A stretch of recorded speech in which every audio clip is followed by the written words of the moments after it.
کیونکہ قرآن بھی یہی کہتا ہے، شخص جو ہے وہ امام زین العابدین علیہ السلام کی خدمت میں اللہ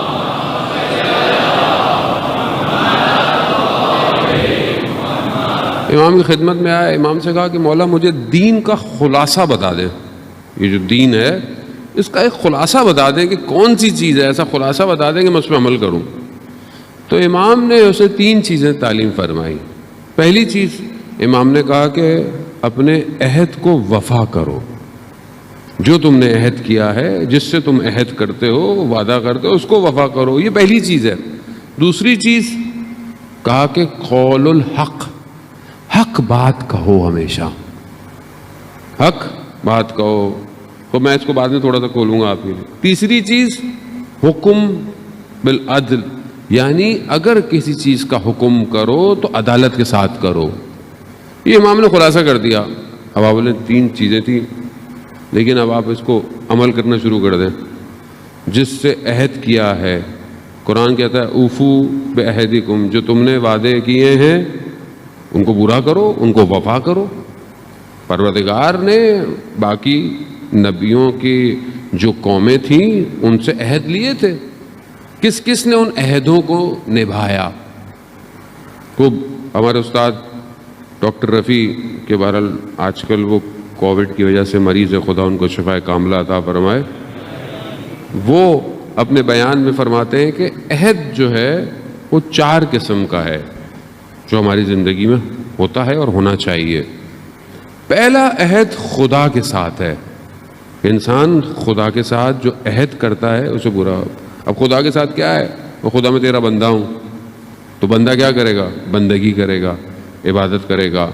خدا میں یہ نہیں کروں گا، خدا میں ہم کرتے بھی تو ہیں خدا سے عہد، غلطی ہو جائے تو ہم لوگ کیا کرتے ہیں؟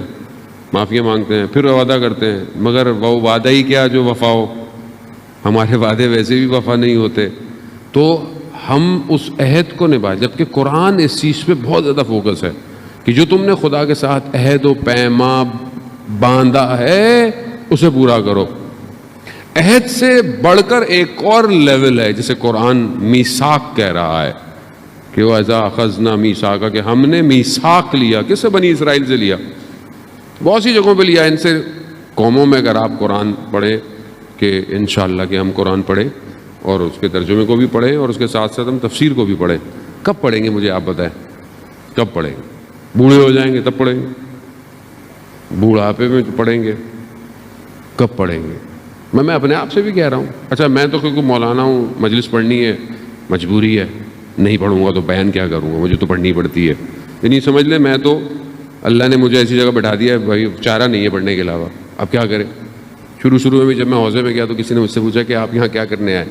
میں نے کہا وہاں ٹائم نہیں ملتا تھا کتابیں پڑھنے کا، حوضے میں آ گئے، شاید 4 کتابیں پڑھی لیں گے آدمی، پڑھنے ہی آئے۔ تو ہم تو چلیں اسی مجبوری میں اللہ نے بہرحال کر دیا، لیکن آپ ہم اپنی زندگی میں دیکھیں کہ ہم کب پڑھیں گے قرآن، اور پھر اس کو ظاہر عربی ہماری بہت اچھی نہیں ہے سب کی، تو اس کا ترجمہ اور پھر اس کی تفسیر کب پڑھیں گے؟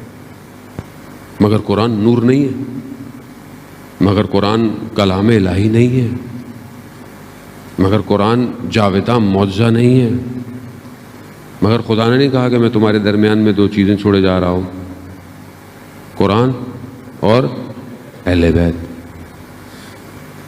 جس نے ان دونوں کو تھاما وہ پہنچ جائے گا۔ رسول خدا کا فرمان ہے، حدیث ثقلین مشہور ہے، حدیث ثقلین کہ 2 چیزیں دو رہا ہوں، ان دونوں کو تھامو تو مجھے حوض کوثر پہ ملنا۔ یعنی اگر حوض کوثر تک جانا چاہتے ہیں تو کیا کریں؟ قرآن اور اہل بیت دونوں۔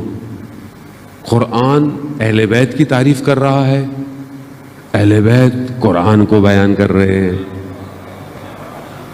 خود ابن عباس سے کہا تھا نا کہ کیا آپ حضرت علی کی شان بیان کرتے رہتے ہیں، تو ابن عباس نے کیا تھا؟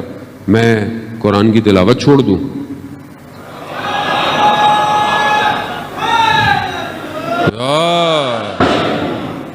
بھائی قرآن یہی تو ہے، مطلب اور کیا کریں گے آپ؟ اب بعض لوگ کہتے ہیں ہمارے لیے قرآن کافی ہے، تو قرآن جس کو سمجھ میں آئے گا اسے پتہ چل جائے گا کہ اہل بیت کیا ہے۔ عزیزان محترم، اصل مفسر یہی ہیں، اصل یہی بتا سکتے ہیں کہ کون سی آیت کس لیے نازل ہوئی ہے۔ وقت بہرحال ہمیشہ کی طرح محدود ہی ہے، تو اب ظاہر ہے کوشش تو پوری ہوتی ہے کہ ہم آپ کی خدمت میں بیان کریں۔ پروردگار قرآن میں جب واقعات کو بیان کر رہا ہے قوموں کے، تو اس کے پیچھے عبرت ہے، اس لیے نہیں کہ آپ پڑھیں اور گزر جائیں۔ بنی اسرائیل سے پروردگار نے میثاق لیا، بہت سارے میثاق ہیں، ایک وہ بھی ہے کہ ان سے کہا کہ فلانے دن تم نے مچھلی کا شکار نہیں کرنا، لیکن مچھلیاں آتی اسی دن تھیں۔ اب اللہ نے کہا میثاق لیا نبھاؤ، لیکن نہیں کر پاتے تھے، نہیں کر پائے۔ اسی طرح یہ سلسلہ چلتا ہے۔